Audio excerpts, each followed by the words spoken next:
élevons nos pensées vers Dieu et demandons le concours des bons esprits pour que ce moment soit profitable à chacun. Christ. Jésus n'est point venu détruire la loi, c'est-à-dire la loi de Dieu. Il est venu l'accomplir, c'est-à-dire la développer, lui donner son véritable sens et l'approprier au degré d'avancement des hommes. C'est pourquoi on trouve dans cette loi le principe des devoirs envers Dieu et envers le prochain, qui fait la base de sa doctrine. Quant aux lois de Moïse proprement dites, il les a au contraire profondément modifiées, soit dans le fond, soit dans la forme. Il a constamment combattu l'abus des pratiques extérieures et les fausses interprétations. Et il ne pouvait pas leur faire subir une réforme plus radicale qu'en les réduisant à ces mots : aimer Dieu par-dessus toute chose et son prochain comme soi-même. Et en disant : c'est là toute la loi et les prophètes. Par ces paroles, le ciel et la terre ne passeront point, que tout ne soit accompli jusqu'à un seul iota. Jésus a voulu dire qu'il fallait que la loi de Dieu reçût son accomplissement, c'est-à-dire fût pratiquée sur toute la terre, dans toute sa pureté, avec tous ses développements et toutes ses conséquences. Car que servirait d'avoir établi cette loi si elle devait rester le privilège de quelques hommes, ou même d'un seul peuple ? Tous les hommes étant les enfants de Dieu sont, sans distinction, l'objet d'une même sollicitude. Mais le rôle de Jésus n'a pas été simplement celui d'un législateur moraliste, sans autre autorité que sa parole. Il est venu accomplir les prophéties qui avaient annoncé sa venue. Il tenait son autorité de la nature exceptionnelle de son esprit et de sa mission divine. Il est venu apprendre aux hommes que la vraie vie n'est pas sur la terre, mais dans le royaume des cieux. Leur enseigner la voie qui y conduit, les moyens de se réconcilier avec Dieu et les pressentir sur la marche des choses à venir pour l'accomplissement des destinées humaines. Cependant, il n'a pas tout dit. Et sur beaucoup de points, il s'est borné à déposer le germe de vérité qu'il déclare lui-même ne pouvoir être encore comprise. Il a parlé de tout, mais en termes plus ou moins explicites. Pour saisir le sens caché de certaines paroles, il fallait que de nouvelles idées et de nouvelles connaissances vinssent en donner la clé. Et ces idées ne pouvaient venir avant un certain degré de maturité de l'esprit humain. La science devait puissamment contribuer à l'éclosion et au développement de ces idées. Il fallait donc donner à la science le temps de progresser. Nous voici sur Terre à chercher à progresser d'une manière ou d'une autre. Nos repères sont ce qu'ils sont, parfois très ancrés dans la matière, parfois plus affranchis de cette même matière. Et au fil des expériences, nous apprenons à nous ajuster. Prenons l'occasion parfois de chercher une information nous aidant à continuer notre cheminement vers cette même perfection.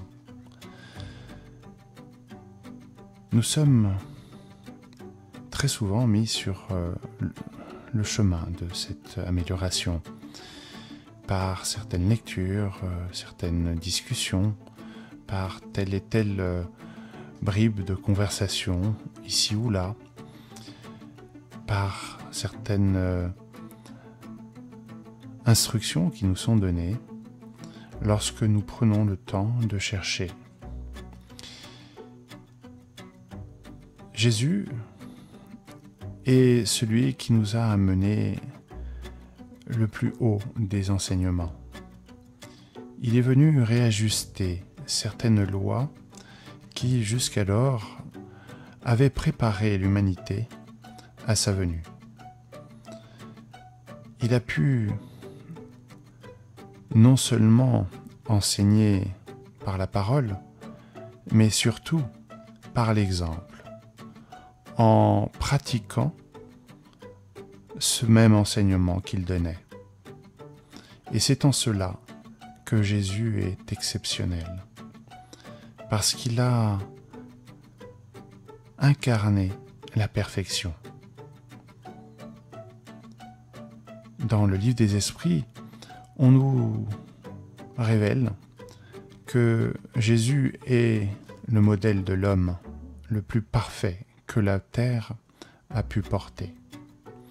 Nous pouvons nous inspirer de ce modèle afin de progresser. L'homme de l'époque était encore très arriéré par rapport à ceux d'aujourd'hui, en tout point. Moralement parlant, il n'était pas encore dans la capacité de recevoir toute la profondeur de l'enseignement que Jésus venait leur dévoiler. Aujourd'hui, nous ne pouvons pas dire que nous soyons bien plus avancés, mais la science a fait de tels progrès et les mentalités se sont ouvertes avec cet échange présent ici, sur Terre. Les voyages sont plus nombreux et puis l'information véhicule bien plus rapidement. Nous ne pouvons pas dire que nous pouvons comprendre tout cet enseignement qui a été partagé il y a plus de 2000 ans, mais bien plus que ses frères de l'époque. Il y a encore énormément de choses que nous ne pouvons pas comprendre, mais cela viendra avec le temps. Viendra surtout avec la progression morale de l'humanité. Le spiritisme est venu lever certaines incompréhensions, enlever, s'il y avait besoin, les doutes qui persistaient. Mais encore là, il y a beaucoup à comprendre et surtout beaucoup à vivre, à mettre en application dans le quotidien. Il ne s'agit pas seulement de comprendre, il s'agit d'apprendre, c'est-à-dire de mettre en œuvre pour intégrer cette connaissance. Et c'est là que l'humanité a encore un long chemin devant elle. L'enseignement par l'exemple de Jésus est tellement riche qu'aujourd'hui encore, nous y faisons référence. Ce pilier du sens moral est celui qui soutient cette vie de l'esprit. Cette vie qui a longtemps fait parler d'elle. De nombreuses questions ont émergé. Le monde originel, celui dont parle Jésus, ce monde de Dieu, le royaume de Dieu, est donc notre pays, notre patrie originelle. Et nous avons à être attentifs, à ne pas être bercés d'illusions ici, dans la matière, car c'est ainsi que nous allons pouvoir comprendre notre vraie nature. Et nous pouvons remercier Jésus pour tous les enseignements qu'il nous a légués. Il ne tient qu'à nous, aujourd'hui, de les mettre à bon profit, de les activer en nous, de les faire vivre au quotidien, pour que nous puissions à la fois en bénéficier et en faire profiter tous nos frères ici présents. Car le but premier est l'amélioration morale de l'humanité. Que ce soit l'enseignement de Jésus ou cet enseignement délivré par les esprits supérieurs qui n'est autre chose qu'une façon de vivre et de côtoyer ses semblables ici-bas, et bien sûr au-delà. L'enseignement de Jésus ainsi que le spiritisme sont tous deux venus révéler ce que l'homme a besoin de comprendre pour progresser vers Dieu.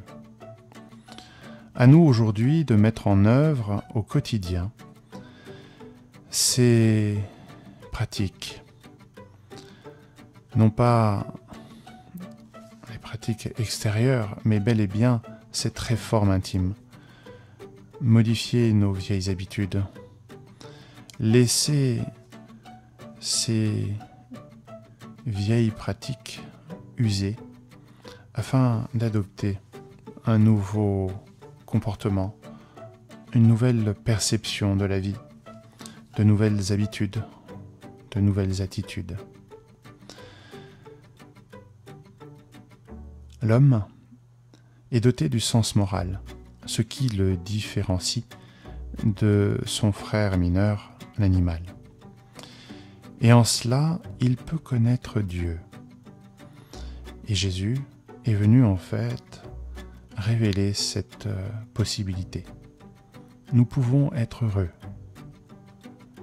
Et si nous souhaitons être heureux, mettons-nous en chemin vers Dieu. Adoptons ses lois et faisons en sorte de vivre en cohérence avec cette volonté divine. Aidons nos frères qui sont moins heureux que nous, moins fortunés que nous. C'est ainsi que, en donnant, nous allons nous révéler dans toute notre profondeur et dans toute notre vérité. Aimons Dieu et sachons pourquoi nous l'aimons. Aimons notre prochain comme nous-mêmes.